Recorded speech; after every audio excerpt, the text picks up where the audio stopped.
সারা বাংলাদেশ মানুষ জানে শেখ হাসিনা তাকে শুধু গুম করে নাই, তাকে অপহরণ করে নাই, তাকে নিশ্চিহ্ন করতে চেয়েছে। আমি এই সভায় দাবি জানাচ্ছি, ইলিয়াস আলী, সৌদি আরব সহ, সুমন সহ হাজার হাজার যেসব জাতীয় নেতৃবৃন্দ, ছাত্র নেতৃবৃন্দ, যুব নেতৃবৃন্দ, যাদেরকে আমরা এখনো হাতে পাই নাই, এই অপরাধের জন্য হাসিনার আমি ফাঁসি দাবি করছি।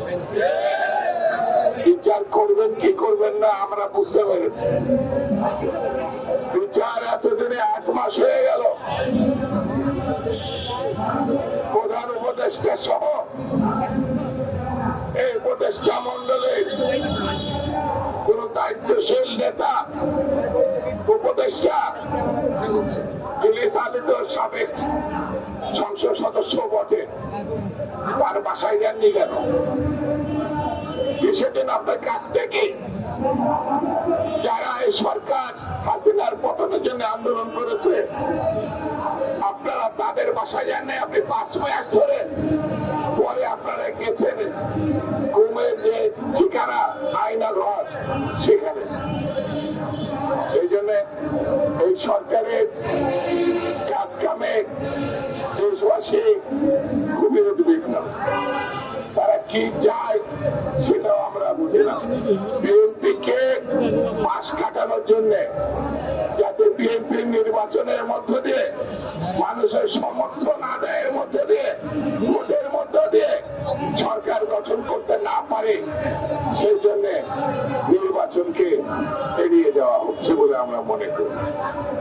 আমরা মনে করি বাংলাদেশে যে এখন অবস্থা দাঁড় করানো হয়েছে, তাতে ষড়যন্ত্রকারীরা যারা গণতন্ত্র গত 15-16 বছর ধরে ধ্বংস করেছে, নিশ্চিহ্ন করেছে, তাদেরকে কোনো না কোনো ভাবে রক্ষা করা হচ্ছে, কোনো না কোনো ভাবে ষড়যন্ত্র করার সুযোগ দেওয়া হচ্ছে। সেই জন্য আমি শুরুতে বলেছি, বেশি কথা বলবো না, শুধু এতটুকু বলে যায়, গুম খুনের বিচারের উদ্যোগ নেন।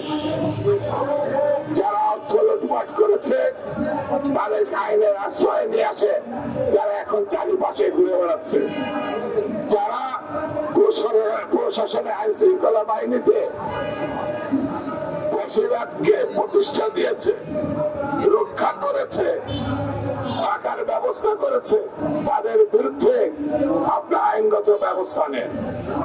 আজ বাংলাদেশে কি করবেন কি করবেন না এটা বড় কথা না।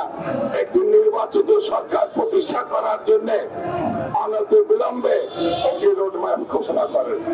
কবে নির্বাচন হবে, কোন মাসে হবে, কোন সনে হবে, আপনারা একবার ডিসেম্বর, একবার জুন এই ফাজলামি বাদ দেন।